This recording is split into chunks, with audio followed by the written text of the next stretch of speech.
ఏ 10 మంది సన్నాసులైతే మన పార్టీ నుంచి పోయినరో ఆ 10 మంది సన్నాసులకు రేపటి రోజున ఉప ఎన్నికల్లో గద్వాలతో సహా కర్రు గాల్చి వాత పెట్టడమే ఉపాయం తప్ప వేరేం లేదు.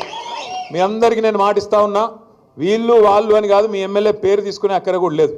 ఎందుకంటే కుండ పగిలితే పగిలింది కానీ కుక్క బుద్ధి తెలిసింది అని ఎవడు మనోడో ఎవడు దుర్మార్గంగా మనతో నుండి వెన్నుపోటు పొడిచేటోడో మనకు అర్థమైంది ఇవాళ.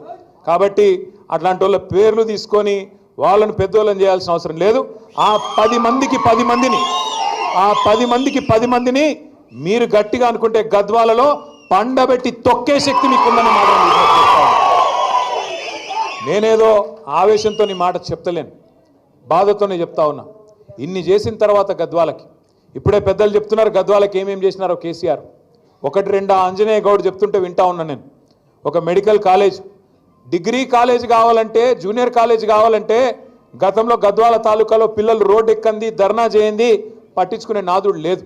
అట్లాంటిది మీరు అడగకుండానే, మీరెవ్వరూ అడగలేదు, దండం పెట్టలేదు, దరఖాస్తు చేయలేదు, మీ ఎమ్మెల్యే అడగలేదు, ఎవరు అడగలేదు. కేసీఆర్ గారే ఆలోచించి అయితే రాయచూరుకో లేదా కర్నూలుకో పోయే దుస్థితి మా నడిగడ్డ బిడ్డకి ఎందుకు ఉండాలని చెప్పి 600 పడకల ప్రభుత్వ ఆసుపత్రిని గద్వాలలో పెట్టింది కేసీఆర్ కాదా? గద్వాలను జిల్లా కేంద్రం చేసి మీరు మహబూబ్నగర్కు పోయే అవస్థ తప్పించి ఓ కలెక్టర్ను కలవాలనంటే, ఓ జిల్లా అధికారిని కలవాలనంటే 100 కిలోమీటర్ల అవతల మహబూబ్నగర్కు పోయేదేంది? మీ కాడికే ఒక ఐఏఎస్ అధికారిని, ఐపీఎస్ అధికారిని తీసుకొచ్చి జిల్లా అధికారులను మీ నడిగడ్డలో, మీ గద్వాలలో కూర్చోబెట్టింది కేసీఆర్ కాదా? ఎన్ని మారినాయి నాకు గుర్తుంది. సరిగ్గా 4-4.5 ఏళ్ల కిందట అనుకుంటా, ఒకరోజు గద్వాలలో ఆ రోజు మేమందరం వచ్చినాం మంత్రులుగా, ఏదో అధికారిక కార్యక్రమానికి పోతుంటే తొవ్వలో ఒక పత్తి చేను కనబడ్డది. వ్యవసాయ మంత్రిగా ఆనాడు పెద్దలు, ఎక్కడ ఏ మండలం అది, దరూరు మండలం, చిన్నపాడు గ్రామం.